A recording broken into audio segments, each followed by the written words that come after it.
தீமை பயக்காமல் நன்மையே தருவதானாலும் நடுவுநிலைமை தவறி உண்டாகும் ஆக்கம்ம போதே கைவிடப்பட வேண்டும். கிராமத்தின் நடுவே இருந்தது பழமையான பெரிய ஏரி.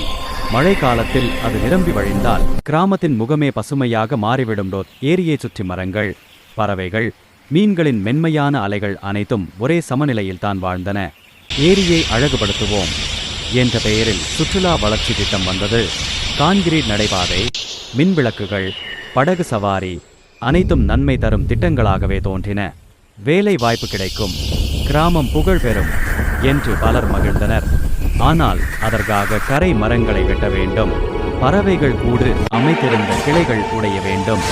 முதல் மரம் வெட்ட தயாரான போது பறவைகள் பயந்து வானில் சிதறின. அந்த காட்சியை பார்த்த மூத்த ஆசிரியர் முத்தையா மெதுவாக பேசினார். நன்மை செய்ய நினைப்பது தவறு இல்லை. ஆனால் இயற்கையின் சமநிலையை குலைத்தால் அந்த நன்மையே நாளை நம்மை விட்டு விலகிவிடும். அவரது வார்த்தைகள் ஏரியின் அலைகளில் பிரதிபலித்தது போல இருந்தது. அந்த நொடியிலேயே திட்டம் நிறுத்தப்பட்டது. மரங்களை வெட்டாத மாற்று வடிவமைப்பு தேர்ந்தெடுக்கப்பட்டது. பறவைகளுக்கான பாதுகாப்பு பகுதிகள் அமைக்கப்பட்டன. ஏரியின் இயல்பு காக்கப்பட்டது.